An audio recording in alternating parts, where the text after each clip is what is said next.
الحمد لله وكفى وسلام على عباده الذين اصطفى أما بعد أعوذ بالله من الشيطان الرجيم بسم الله الرحمن الرحيم رب هب لي من الصالحين سبحان ربك رب العزة عما يصفون وسلام على المرسلين والحمد لله رب العالمين اللهم صل على سيدنا محمد وعلى آل سيدنا محمد وبارك وسلم اللهم صل على سيدنا محمد وعلى آل سيدنا محمد وبارك وسلم اللهم صل على سيدنا محمد وعلى آل سيدنا محمد وبارك وسلم.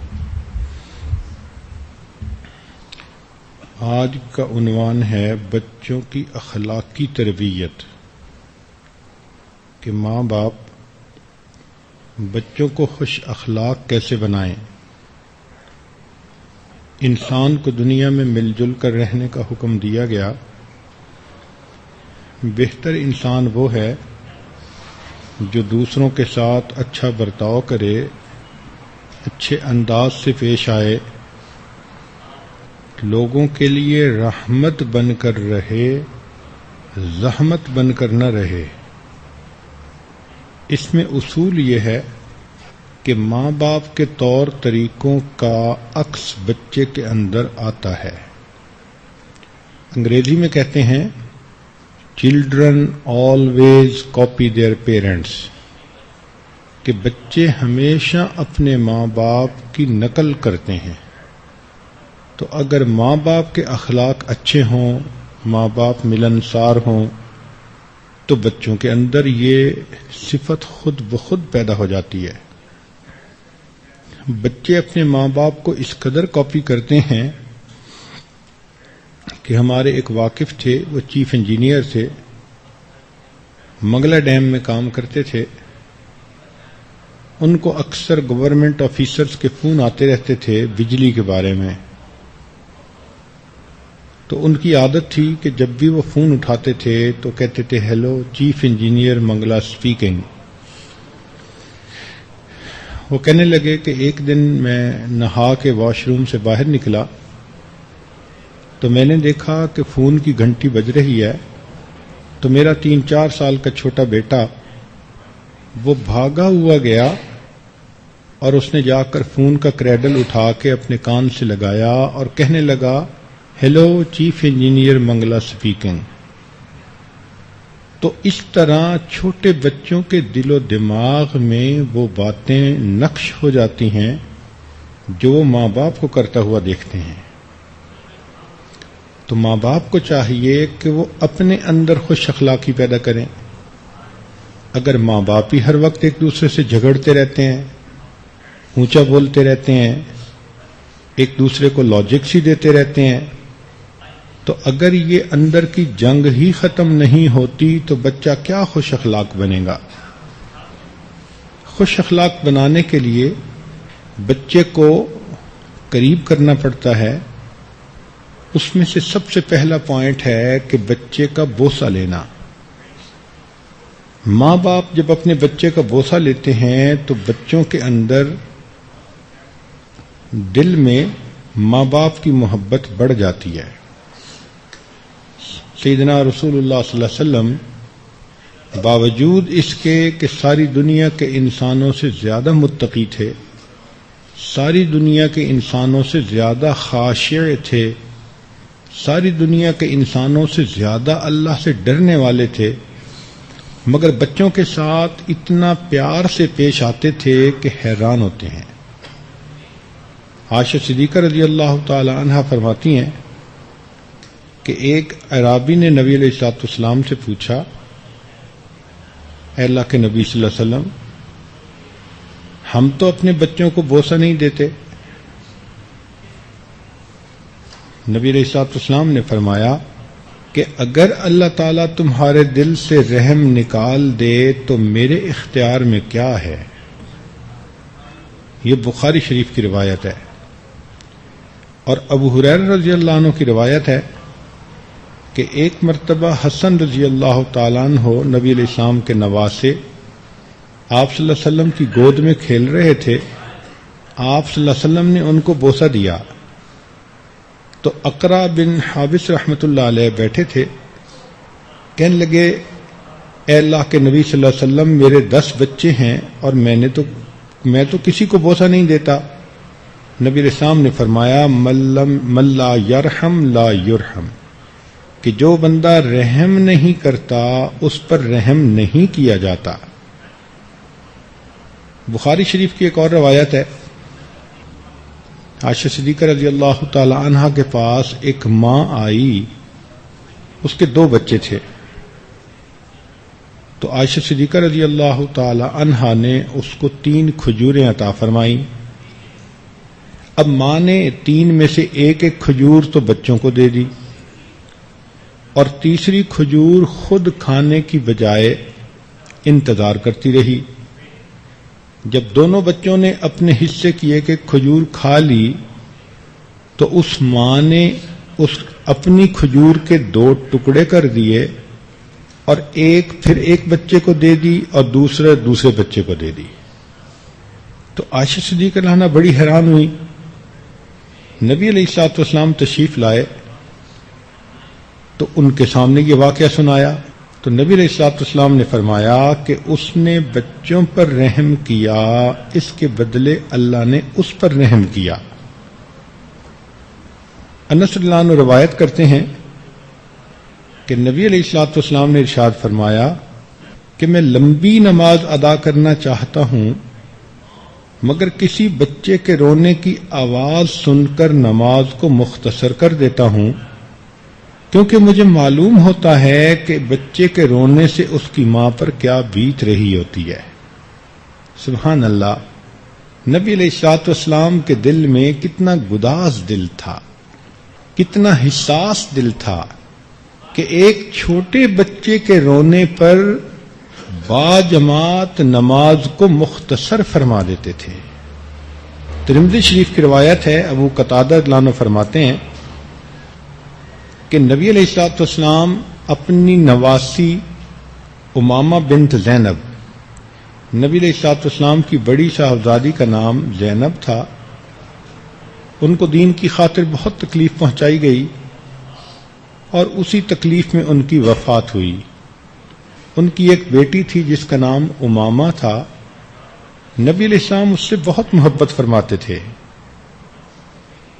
تو ایک مرتبہ آپ صلی اللہ علیہ وسلم نماز پڑھ رہے تھے کہ امامہ آ گئی تو آپ صلی اللہ علیہ وسلم نے امامہ کو اٹھا کر نماز پڑھائی. جب سجدے میں جانے لگتے تو اس کو کھڑا کر دیتے اور سجدہ فرما لیتے، اور جب سجدے سے اٹھتے قیام میں تو اس بچی کو پھر اپنے ساتھ اٹھا لیتے تھے. اب چھوٹے بچے کی اہمیت کا اندازہ لگا لیجئے. تو پہلی بات ہے بچوں کو اپنے ساتھ مانوس کرنا، پیار کرنا، گلے لگانا، بوسہ دینا. دوسری چیز یہ ہے کہ ان کے ساتھ خوش طبعی کرنا، ہنسی مذاق ان کے ذہنی سطح کے مطابق کرنا. چنانچہ حسن رضی اللہ تعالیٰ عنہ ایک مرتبہ کھیل رہے تھے. نبی علیہ الصلوۃ والسلام نے انہیں دیکھا تو اپنے دونوں ہاتھ پھیلا دیے اور کہا کہ آپ میرے پاس آ جاؤ.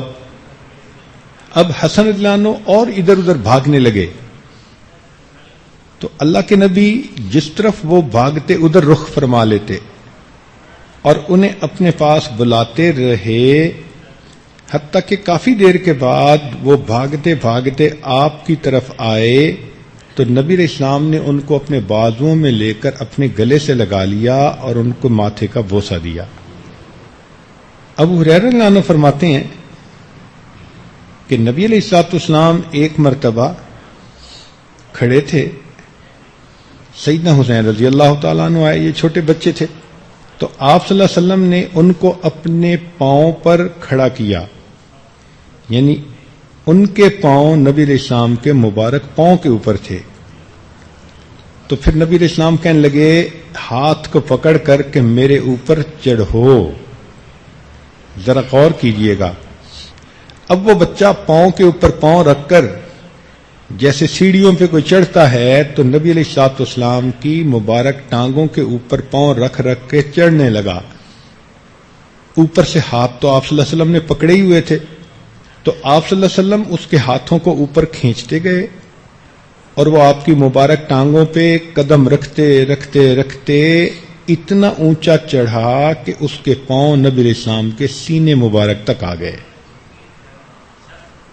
جب سینہ مبارک تک ان کے قدم آ گئے تو تب اللہ کے نبی صلی اللہ علیہ وسلم نے ان کو سینے سے لگا کر ان کا بوسہ لیا۔ یہ اللہ کے پیارے حبیب صلی اللہ علیہ وسلم، اللہ اکبر کبیرہ۔ انس رضی اللہ تعالیٰ عنہ نبی علیہ السلام کی خدمت میں رہتے تھے۔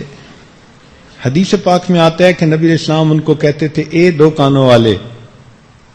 اب دو کانوں والے کہنا سچ بھی ہے اور اس سے بچہ ہنس بھی پڑتا ہے، اور وہ چونکہ نبی علیہ السلام کے لیے سبزی توڑ کے لاتے تھے تو نبی علیہ السلام ان کو ابو بکلا کہتے تھے۔ عبداللہ ابن شداد رضی اللہ عنہ روایت کرتے ہیں کہ نبی علیہ السلام نماز پڑھا رہے تھے، آپ صلی اللہ علیہ وسلم سجدے میں گئے تو بہت لمبا سجدہ کیا، حتیٰ کہ صحابہ نے یہ سوچنا شروع کر دیا کہ شاید کچھ ہو گیا ہے۔ پھر اس کے بعد نبی علیہ السلام سجدے سے اٹھے، نماز مکمل کی۔ نماز مکمل کرنے کے بعد نبی علیہ السلام نے فرمایا کہ جب میں سجدے میں تھا تو یہ میرا بیٹا حسین آ گیا اور یہ میری پیٹھ پر سوار ہو گیا، اور جب تک یہ میری پیٹھ سے نہ اترا اس وقت تک میں نے سجدے سے سر نہیں اٹھایا۔ اب اللہ کے حبیب صلی اللہ علیہ وسلم جماعت کروا رہے ہیں لیکن ایک بچے کی خواہش کی اتنی رعایت فرما رہے ہیں۔ تو پہلی بات بچے کو بوسہ دینا، دوسری بات خوش طبعی کرنا، اور تیسری بات بچے کو تحفہ ہدیہ دینا، چیز دینا۔ ابو ہریرہ رضی اللہ عنہ فرماتے ہیں کہ جو بھی آدمی نبی علیہ السلام کی خدمت میں پھل پیش کرتا تو آپ صلی اللہ علیہ وسلم دعا پڑھتے، اور مجلس میں جو سب سے کم عمر کا بچہ ہوتا اس کو پھل کھانے کے لیے پہلے دیتے تھے۔ تو دیکھو پریورٹی مل رہی ہے بچے کو۔ ایک مرتبہ نجاشی نے نبی علیہ السلام کی خدمت میں تحفہ بھیجا، اس میں ایک بڑی خوبصورت انگوٹھی بھی تھی۔ تو نبی علیہ السلام نے ازواج مطہرات سے فرمایا کہ یہ انگوٹھی تو میں اس کو دوں گا جو میرے جگر کا ٹکڑا ہے، میرے دل کا ٹکڑا ہے، بہت مجھے پیاری ہے۔ تو سب حیران کہ اب دیکھتے ہیں کہ یہ انگوٹھی کس کو ملتی ہے۔ تو نبی علیہ السلام نے اپنی نواسی امامہ بنت زینب کو بلایا اور اس کو وہ انگوٹھی ہدیہ عطا فرما دی۔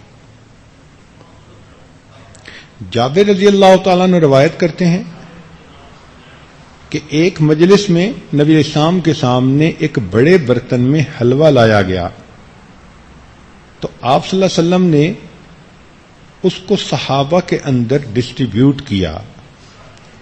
تو فرمایا کہ ایک چھوٹا بچہ تھا، وہ حلوے کا بڑا شوقین تھا، تو نبی علیہ السلام نے اس کو حلوہ دیا، لیکن جب اس نے کھا لیا تو نبی علیہ السلام نے اس کی طرف اشارہ کیا اور دوں؟ اس نے کہا ہاں، تو نبی علیہ السلام نے اسے پھر دیا۔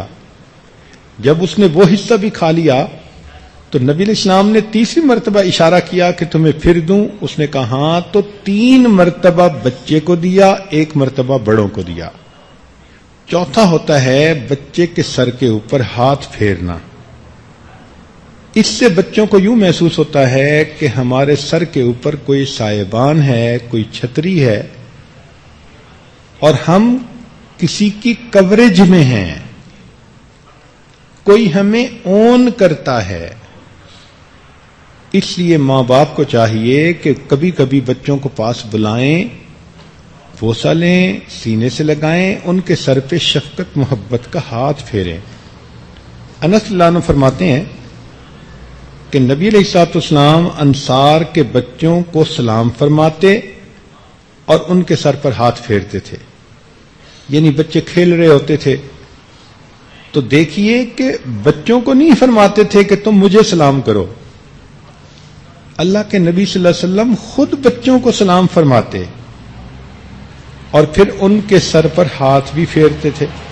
عبداللہ ابن جعفر اللہ عنہ فرماتے ہیں کہ ایک مرتبہ نبی علیہ السلام نے مجھے سواری پہ اپنے ساتھ بٹھا لیا اور جیسے ہی میں بیٹھا نبی علیہ السلام نے میرے سر پر ہاتھ پھیرا اور کہا کہ اے اللہ عبداللہ کو جعفر کا جانشین بنا، ان کا نائب بنا۔ جابر بن سمرہ رضی اللہ عنہ ایک چھوٹے سے صحابی ہیں، کہتے ہیں کہ نبی علیہ الصلوۃ والسلام تشریف لا رہے تھے اور میں کھڑا ہوا تھا، میں نبی علیہ السلام کو دیکھ کر مسکرایا، اللہ کے نبی صلی اللہ علیہ وسلم مجھے دیکھ کر مسکرائے اور آپ صلی اللہ علیہ وسلم نے میرے رخسار پر ہاتھ پھیرا، آپ کے اس مبارک ہاتھ کی ٹھنڈک اور خوشبو میں آج بھی محسوس کر رہا ہوں۔ پانچویں چیز ہوتی ہے کہ بچے کا مسکرا کر استقبال کرنا، یہ اسمائل دوسرے بچے کے دل کے اندر ایک خوشی پیدا کر دیتی ہے، اس لیے جب بھی انسان چھوٹے بچے کو دیکھے تو ضرور مسکرائے، یہ نبی علیہ الصلوۃ والسلام کی مبارک سنت ہے۔ چھٹی چیز ہے احوال کی خبر گیری، تو نبی علیہ الصلوۃ والسلام بچوں کو ملتے تھے تو ان سے پوچھتے رہتے تھے آپ کیسے ہو، طبیعت ٹھیک ہے، کوئی پریشانی تو نہیں، اس قسم کی بات ان کے بارے میں پوچھتے رہتے تھے۔ چنانچہ ایک مرتبہ ام ایمن رضی اللہ تعالی عنہا نبی علیہ السلام کے پاس آئیں اور کہا کہ اے اللہ کے نبی صلی اللہ علیہ وسلم، دونوں شہزادے حسنین کریمین کافی دیر سے غائب ہیں، پتہ نہیں کہاں چلے گئے۔ تو نبی علیہ الصلوۃ والسلام اسی وقت اٹھے اور سلمان فارسی عنہ کو ساتھ لیا اور ان دونوں بچوں کو ڈھونڈنے کے لیے نکلے۔ ہمارا جیسا کوئی ہوتا تو پہلے گھر آتا اور بیوی کو ڈانٹ ڈپٹ کرتا، تم اندھی ہو، تمہیں پتہ نہیں چلتا، کدھر بچوں کو بھیج دیا۔ نبی علیہ الصلوۃ والسلام بچوں کو تلاش کرنے نکلے۔ فرماتے ہیں کہ قریب پہاڑی کی چوٹی سی تھی، تو ہم جب اس چوٹی کے قریب پہنچے تو ہم نے دور سے دیکھا کہ دونوں بھائی ایک دوسرے سے لپٹے ہوئے اور کھڑے ہیں، ایک جگہ حرکت نہیں کر رہے۔ تو اللہ کے نبی صلی اللہ علیہ وسلم جب قریب ہوئے تو کیا دیکھا کہ ایک بڑا سانپ ہے اور وہ ان کے قریب وہ بھی کھڑا ہوا ہے، اور اس سے ڈر کے بچے وہ دونوں ایک دوسرے سے گلے مل کے اور ڈر کے سہم کے کھڑے ہوئے ہیں۔ اللہ کے نبی صلی اللہ علیہ وسلم کو دیکھ کر وہ سانپ ایک طرف کو چلا گیا اور نبی علیہ الصلوۃ والسلام نے ان دونوں کو صحیح سلامت دیکھ کر خوشی کا اظہار فرمایا، پھر ایک بچے کو دائیں کندھے پہ اٹھا لیا اور دوسرے بچے کو بائیں کندھے پہ اٹھا لیا۔ راوی کہتے ہیں کہ میں بڑا حیران ہوا اور میں نے ان بچوں کو دیکھ کر کہا کہ بڑے خوش نصیب بچے ہیں جو اللہ کے پیارے حبیب صلی اللہ علیہ وسلم کے کندھوں پہ سوار ہیں۔ تو یہ سن کر نبی علیہ السلام نے فرمایا کہ سوار بھی تو کتنے پیارے ہیں۔ ساتویں چیز ہوتی ہے بچے کو آداب سکھانا۔ اس لیے ایک صاحب نے کہا کہ جس نے اولاد کو ادب سکھایا اس نے اپنے دشمنوں کو ذلیل کر دیا۔ حدیث مبارکہ میں ہے کہ کوئی والد اپنی اولاد کو حسن ادب سے بہتر تحفہ نہیں دے سکتا، تو بچوں کو والدین کا ادب، استاد کا ادب، علماء کا ادب، بھائی کا ادب، پڑوسی کا، کھانے پینے کا، لباس، مہمان نوازی، یہ سب چیزیں ماں باپ کو سکھانی پڑتی ہیں۔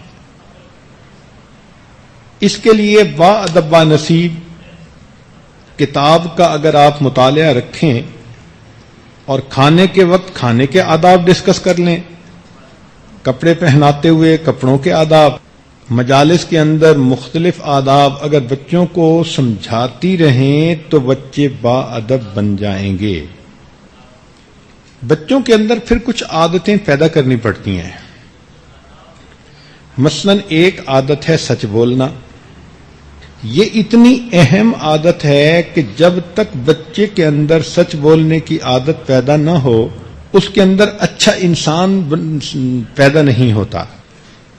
اس لیے بچے کو سچ اور جھوٹ کا فرق بتائیں اور بتائیں کہ جھوٹ سے اللہ تعالیٰ ناراض ہوتے ہیں، سچ بولنے سے اللہ تعالیٰ راضی ہوتے ہیں. بچہ غلطی کر کے سچ بتا دے تو اسے معاف کر دیں، اور کسی بات پہ بھی اگر جھوٹ بولے تو بچے کو ضرور سزا دیں. اس کو فیل ہو کہ ماں باپ کی ساری محبتیں میرے لیے، اگر میں جھوٹ بولوں گا تو پھر مجھے سزا مل کے رہے گی. اس معاملے میں سختی کرنے کی ضرورت ہے. یاد رکھیں کہ جھوٹ جتنا بھی تیز دوڑے سچ بالآخر اس کو جا کر پکڑ لیا کرتا ہے. ایک بزرگ فرمایا کرتے تھے کہ سچ بولنے کا ایک فائدہ تو یہ بھی ہے کہ بندے کو یاد نہیں رکھنا پڑتا کہ پہلے میں نے کون سی بات کی تھی، اس لیے کہ جو بھی کی جب بھی کرے گا وہی کرے گا. جھوٹ بولنے والوں کو یاد رکھنا پڑتا ہے کہ کس کے سامنے کیا کہا تھا اور کس کے سامنے کیا کہا تھا. عام طور پر دیکھا گیا کہ انسان اپنی غلطی چھپانے کے لیے ایک جھوٹ بولتا ہے، پھر جھوٹ کو چھپانے کے لیے 2 جھوٹ بولنے پڑتے ہیں، پھر 2 جھوٹوں کو چھپانے کے لیے 4 جھوٹ بولنے پڑتے ہیں، اور یہ ایسا سلسلہ بڑھتا ہے کہ انسان کو اٹھتے بیٹھتے جھوٹ ہی بولنا پڑتا ہے. تو اس لیے بچے کی اس بارے میں اچھی تربیت کریں اور سختی کریں کہ وہ ہر حال میں سچ بولے، اور جب دیکھیں کہ اس نے غلطی کی مگر سچ سچ بتا دیا تو بچے کو معاف کر دیں. بچے کے دل میں یہ خوف نہ ہو کہ سچ بتاؤں گا تو مجھے مار پڑے گی. اس سے پھر بچہ سچ بولے گا اور پھر آپ کے لیے اس بچے کو ہینڈل کرنا آسان ہو جائے گا. کئی بچے ہوں ان میں سے ایک زیادہ سچ بولتا ہو تو پھر اس کے ساتھ محبت کا اظہار زیادہ کریں تاکہ دوسروں کو محسوس ہو کہ یہ سچ بولتا ہے اور یہ سچ بولنا امی کو اتنا پسند ہے کہ امی اسے ہم سے زیادہ اس وقت پیار کر رہی ہیں. 9ویں چیز ہے بچے کو رازداری سکھانا. کئی مرتبہ بچے ادھر کی باتیں ادھر کر دیتے ہیں، ادھر کی باتیں ادھر کر دیتے ہیں. یہ ایک بہت بری عادت ہے جو دلوں کے اندر فاصلے پیدا کرنے کا سبب بنتی ہے. اسی طرح سنی سنائی باتیں ادھر ادھر کرتے پھرنا یہ بھی بری چیز ہوتی ہے. تو بچے کے اندر یہ صفت پیدا کرنی پڑتی ہے کہ اگر کوئی بات دیکھی تو خاموشی اختیار کرو، اس کو خواہ دوسروں کے سامنے نقل کرنے کی کیا ضرورت ہے.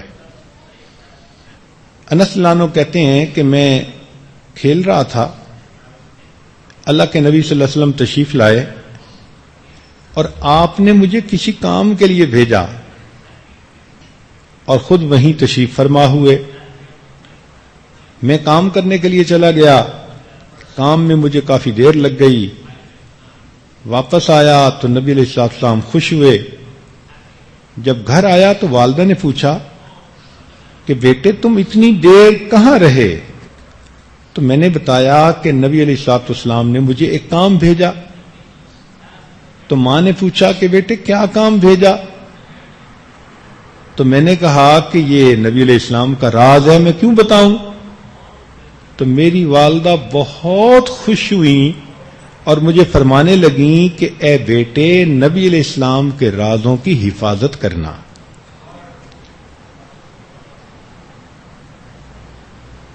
تو بندے کے سینے کو خزینہ ہونا چاہیے، ورنہ تو بچے ماں کی باتیں باپ کو بتاتے ہیں اور باپ کی باتیں ماں کو بتاتے ہیں، اور جب دونوں کی جنگ ہوتی ہے تو مزے سے بیٹھ کے دیکھتے ہیں.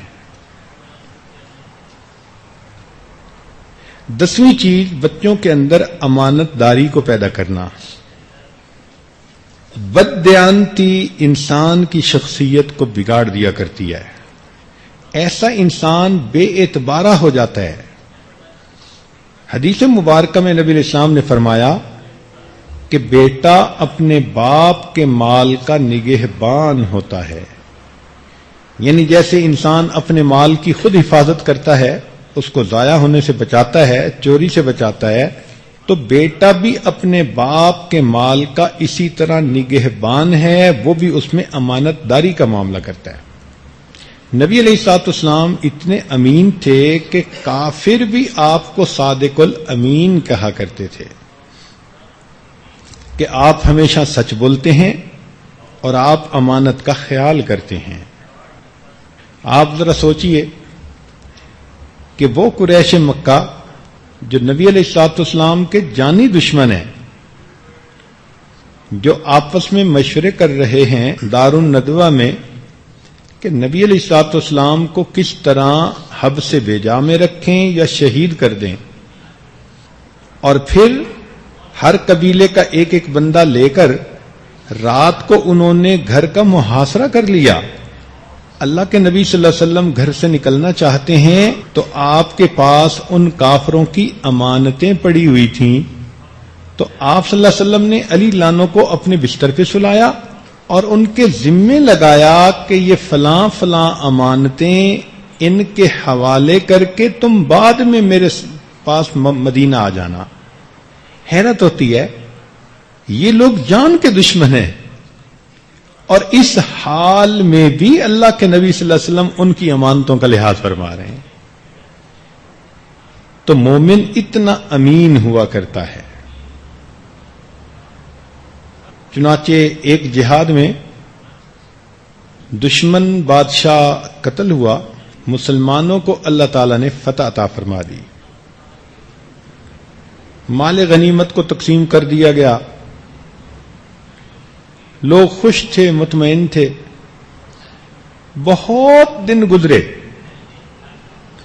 تو ایک مسلمان سپاہی، سادہ سے کپڑے تھے، سادہ سی شخصیت تھی، امیر لشکر کے پاس آیا تو اس کے پاس ایک کپڑا تھا جس میں کوئی چیز لپٹی ہوئی تھی. کہنے لگا کہ امیر صاحب، جب جنگ ہوئی تو بادشاہ کو میں نے قتل کیا تھا اور اس کے سر پہ ایک تاج تھا جس میں قیمتی ہیرے اور موتی جڑے ہوئے تھے، وہ میں نے اٹھا لیا تھا اور میں نے آ کر اس کو اپنے سامان میں رکھ دیا اور یہ سوچا کہ چلو پہلے باقی سامان آپ کے پاس پہنچ جائے، میں بعد میں پہنچا دوں گا. کسی کو نہیں پتا کہ میرے پاس تاج ہے یا نہیں. میں وہ تاج لایا ہوں کیونکہ میرے پاس یہ مسلمانوں کی امانت ہے. یہ کہہ کر اس نے وہ تاج امیر کے حوالے کر دیا.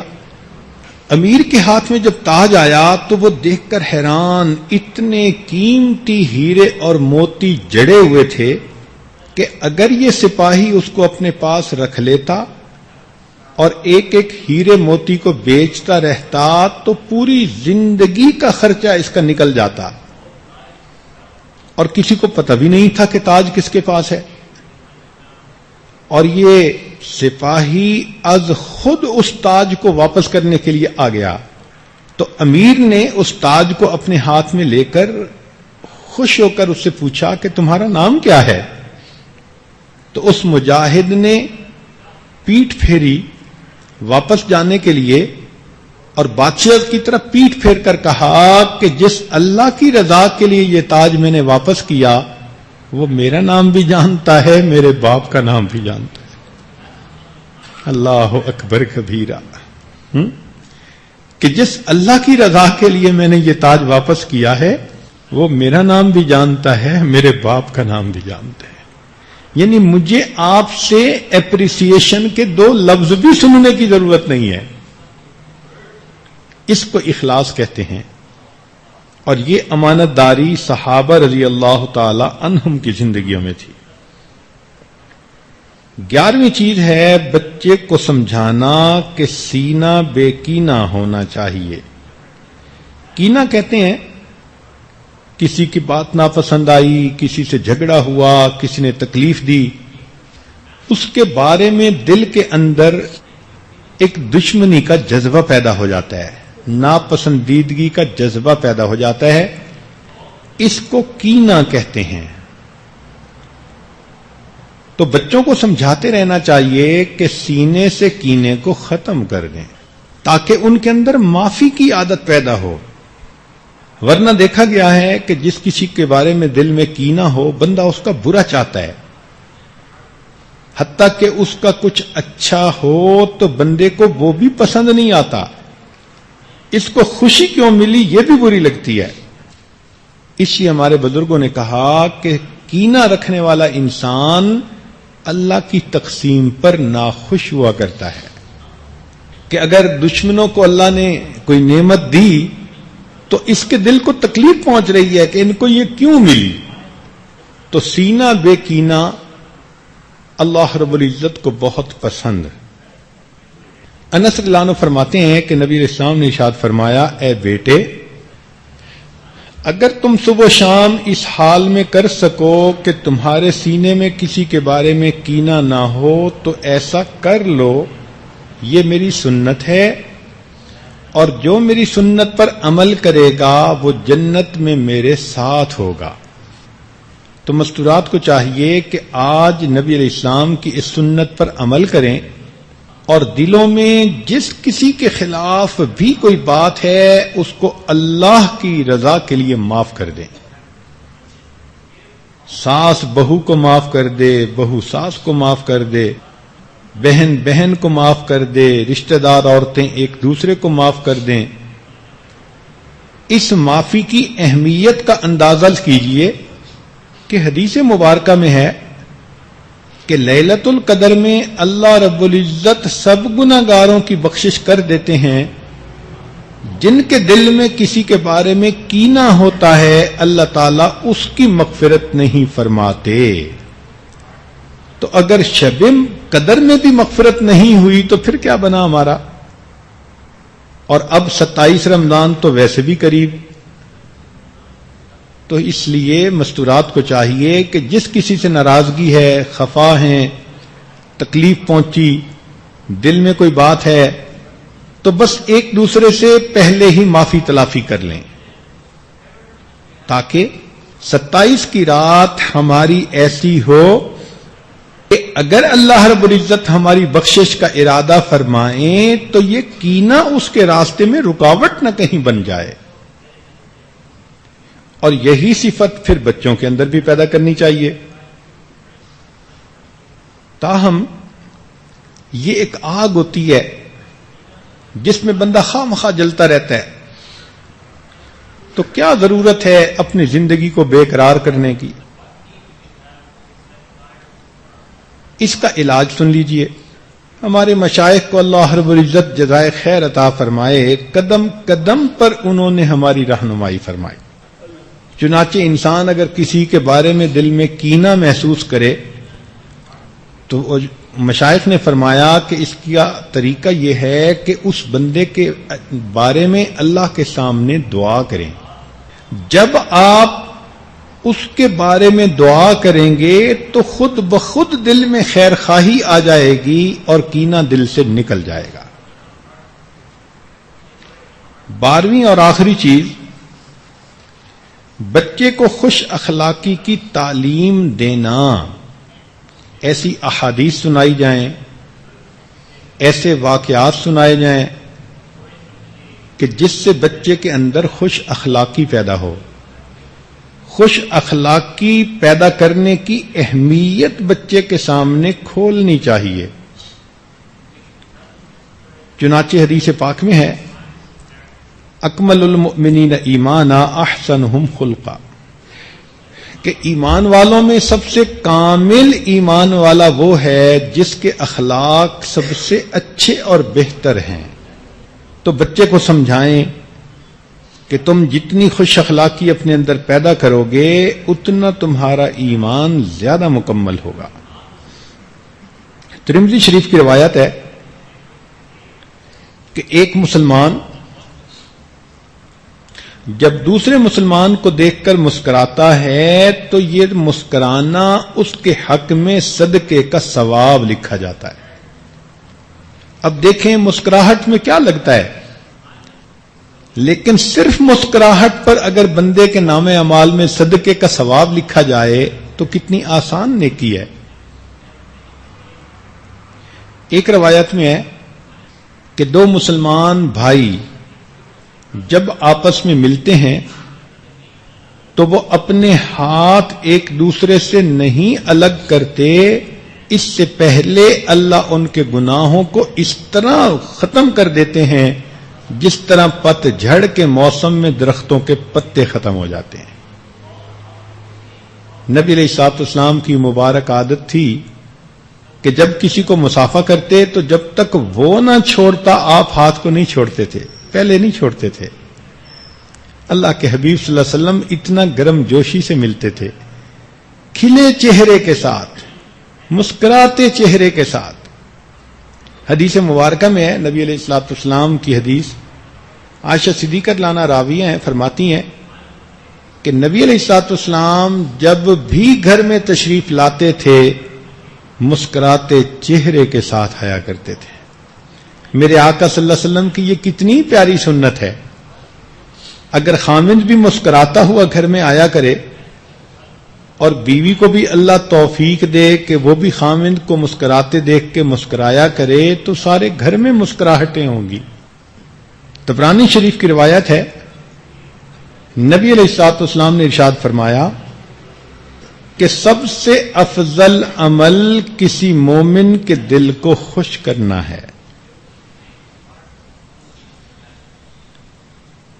ایک حدیث پاک میں محمد بن نصر المروزی رحمت اللہ علیہ یہ کتاب میں نقل کرتے ہیں کہ ایک شخص نبی علیہ الصلوۃ والسلام کے چہرہ مبارک کی طرف سے آیا اور پوچھا کہ اے اللہ کے نبی صلی اللہ علیہ وسلم سب سے افضل عمل کون سا ہے؟ آپ نے فرمایا خوش خلقی۔ پھر وہ آپ کے دائیں طرف سے آیا اور پھر پوچھا کہ اے اللہ کے نبی صلی اللہ علیہ وسلم سب سے افضل عمل کون سا؟ آپ نے فرمایا خوش خلقی۔ پھر وہ آپ کے بائیں طرف سے آیا اور آ کر اس نے پھر یہی پوچھا کہ سب سے افضل عمل کون سا؟ نبی صلی اللہ علیہ وسلم نے فرمایا خوش خلقی۔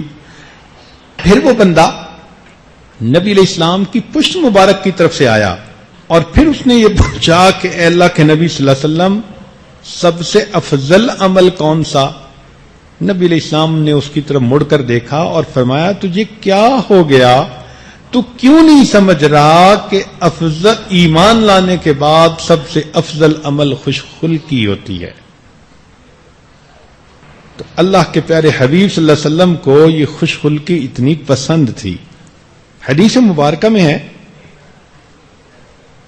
کہ خوش خلقی انسان کے گناہوں کو اس طرح پگھلا دیتی ہے جیسے برف پانی کو پگھلا دیتی ہے، جیسے پانی برف کو پگھلا دیتا ہے، یعنی پانی میں ڈالیں تو برف فوراً پگھل جاتی ہے۔ اسی طرح خوش خلق انسان کے گناہ خوش خلقی کی وجہ سے پگھل جاتے ہیں۔ تو بچے کو یہ چیز سمجھانی چاہیے کہ دیکھو تم نے اپنے بھائی کا دل خوش کرنا ہے، بہن کا دل خوش کرنا ہے، ماما کا دل خوش کرنا ہے، ابو کا دل خوش کرنا ہے، تم نے اپنے بڑوں کا، اپنے ساتھ والوں کا، سب کا دل خوش کرنا ہے۔ تو پھر دیکھیں گی کہ بچے کی شخصیت میں ہمدردی پیدا ہوگی، ملنساری ہوگی، حساس طبیعت ہوگی، وہ دوسروں کو دکھ دینا کا کبھی بھی کوشش نہیں کرے گا، دوسروں کو اذیت پہنچانے کی کوشش نہیں کرے گا۔ اس لیے بچے کو خوش خلقی سمجھانی چاہیے، اور یہ بھی نہیں کہ بچہ چپ چاپ الگ اپنی دنیا میں مست رہے، اس طرح کٹ ہٹ کر زندگی گزارنا یہ بھی اللہ کو پسند نہیں ہے۔ مل جل کر رہیں ملنساری کے ساتھ، محبت کے ساتھ، اسی کا نام انسانیت ہے۔ چنانچہ عبداللہ ابن مبارک رحمت اللہ علیہ بڑے محدث گزرے ہیں، اور ان کو اللہ رب العزت نے دنیا کا مال پیسہ بھی بڑا دیا تھا. ایک نواب کے بیٹے تھے. ایک شخص ان کے پاس آیا, کہنے لگا کہ حضرت میرے اوپر 700 درہم کا قرض ہے, اگر آپ مجھے دے دیں تو میں قرض ادا کر کے پرسکون ہو جاؤں. آپ نے چٹ لی اور کاغذ پر لکھ کر اس کو دیا کہ جاؤ میرے اکاؤنٹنٹ کے پاس اور اس سے پیسے لے لو. وہ اکاؤنٹنٹ کے پاس گیا. اس اکاؤنٹنٹ نے جب کاغذ کو دیکھا تو اس کے اوپر لکھا ہوا تھا 7,000 درہم اور بندہ مانگ رہا تھا 700 درہم. تو یہ کنفیوز ہو گیا. پھر کہنے لگا کہ اچھا میں حضرت سے ویریفائی کر لیتا ہوں کہ تجھے کتنا دینا ہے. تمہیں ضرورت ہے 700 کی اور مجھے لگتا ہے کہ بائی مسٹیک ایک ڈیجٹ زیادہ پڑ گئی اور یہ 7,000 لکھا ہوا ہے. تو اکاؤنٹنٹ نبی علیہ السلام کی عبداللہ ابن مبارک رحمۃ اللہ علیہ کے پاس آیا, کہنے لگا حضرت اس کو تو 700 چاہیے, آپ نے 7,000 لکھ دیے. انہوں نے فرمایا اچھا کاغذ مجھے دکھاؤ. جب کاغذ دکھایا تو انہوں نے 7,000 کو کاٹ کر اس کی جگہ 14,000 لکھ دیے کہ یہ رقم اسے دے دو. خیر اکاؤنٹنٹ نے رقم تو دے دی مگر وہ بات کو سمجھ نہ سکا. تو پھر وہ حضرت کو ملنے کے لیے آیا اور کہنے لگا کہ سمجھ نہیں آئی, چاہیے تھے اس کو 700, 7,000 لکھ دیے. میں پوچھنے آیا تو بجائے کم کرنے کے 14,000 کر دیے, یہ مسئلہ کیا؟ تو عبداللہ ابن مبارک رحمت اللہ علیہ نے فرمایا کہ میں نے نبی علیہ الصلوۃ والسلام کی ایک حدیث مبارکہ پڑھی ہے کہ جب کوئی شخص کسی مومن کے دل کو اچانک خوشی پہنچاتا ہے تو خوشی پہنچانے پر اللہ اس کے پچھلے گناہوں کو معاف فرما دیتا ہے. وہ مجھ سے 700 درہم مانگنے آیا, میں نے 7,000 لکھے کہ ان ایکسپیکٹڈ خوشی ملے گی. تم نے میرا کام خراب کیا, ویریفائی کرنے آ گئے. اب جب اس کو 7,000 کی فگر کا پتہ چل گیا تو اب اسے 7,000 مل بھی جاتے تو اتنی خوشی نہ ہوتی.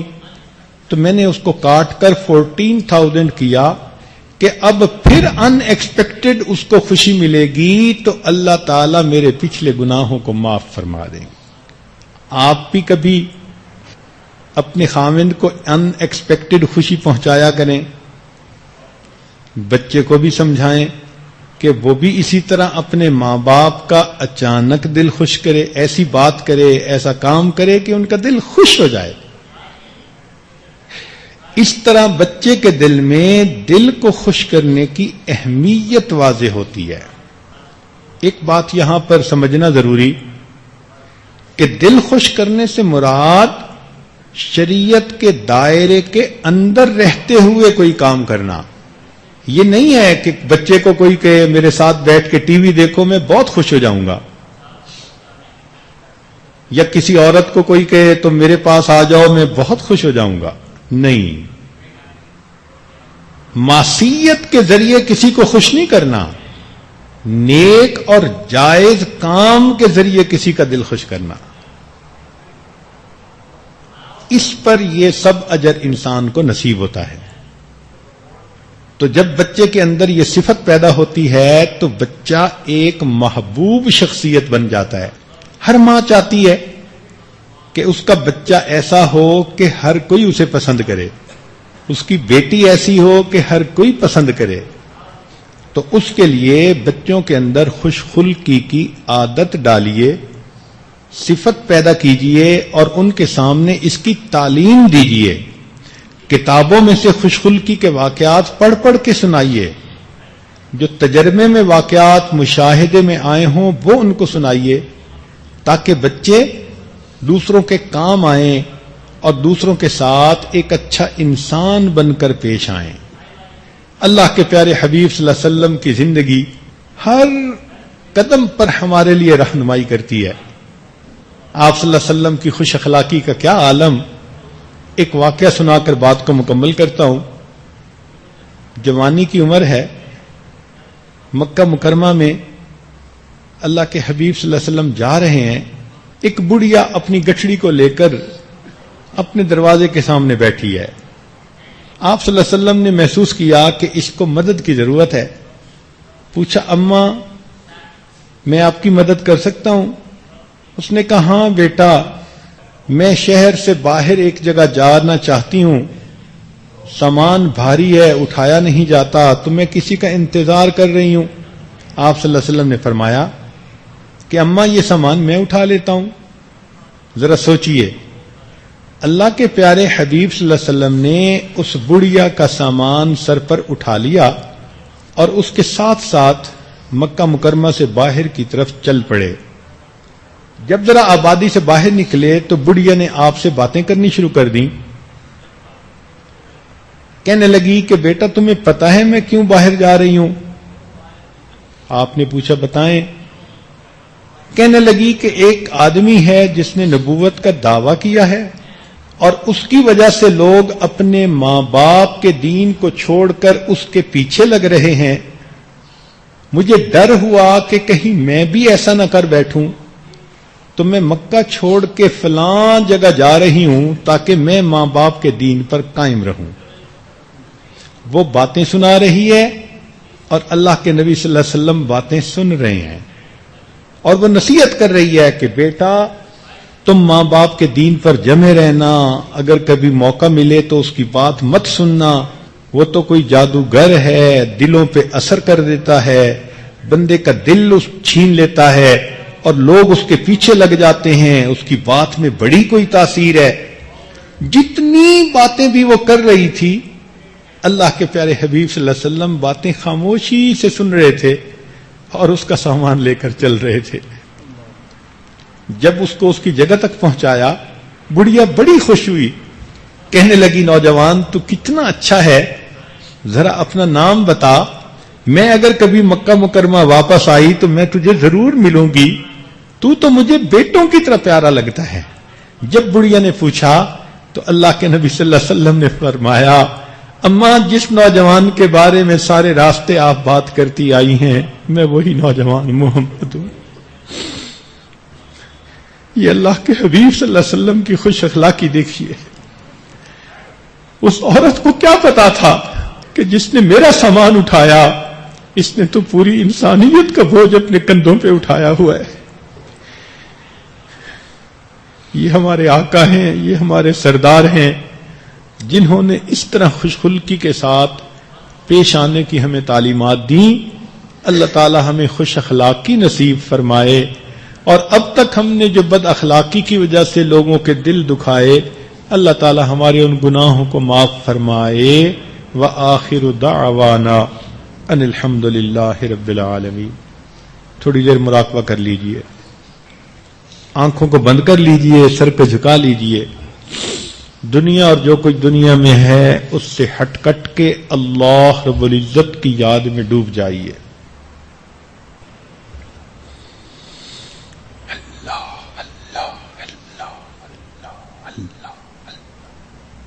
لا الہ الا اللہ محمد الرسول اللہ. دعا کر لیجئے. سبحان ربی العلی الوہاب اللہم صلی علی سیدنا محمد وعلی آل سیدنا محمد وبارک وسلم. اے مالک ہم آپ کے عاجز مسکین بندے ہیں، ہمارے گناہوں کو معاف فرما، خطاؤں سے درگزر فرما، عیبوں کی پردہ پوشی فرما. اللہ ہماری نگاہوں کو پاک فرما، دلوں کو صاف فرما، سینوں کو اپنی محبت سے لبریز فرما. اے اللہ ہم بد اخلاق قسم کے لوگ ہیں، ہمیں خوش خلقی والی زندگی گزارنے کی توفیق عطا فرما. ہم آپ کے بندوں کے لیے وبال جان بنے پھرتے ہیں.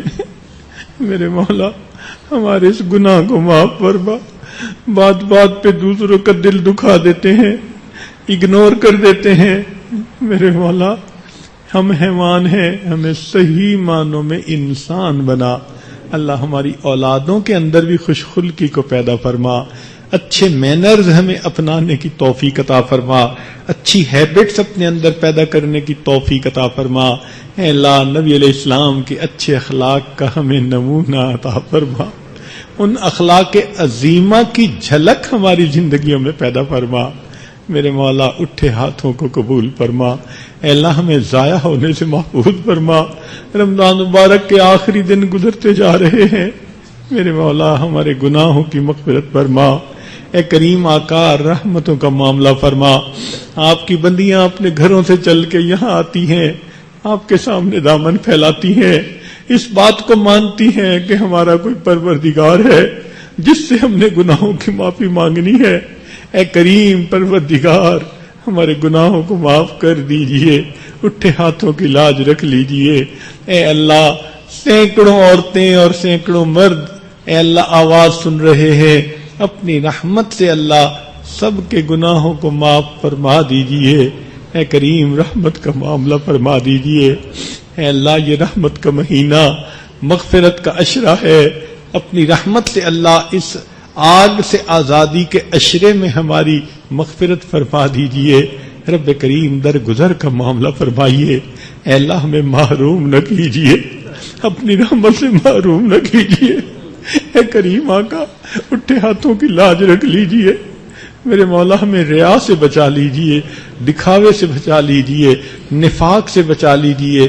اے اللہ سچی اور سچی زندگی عطا فرما دیجئے، جو مانگا وہ بھی عطا فرما، جو مانگنا چاہیے تھا نہیں مانگ سکے وہ بھی عطا فرما۔ ربنا تقبل منا انک انت السمیع العلیم تب علینا انک انت التواب الرحیم۔ صلی اللہ تعالی علی حبیبہ سیدنا محمد وآلہ واصحابہ اجمعین برحمتک یا ارحم الراحمین۔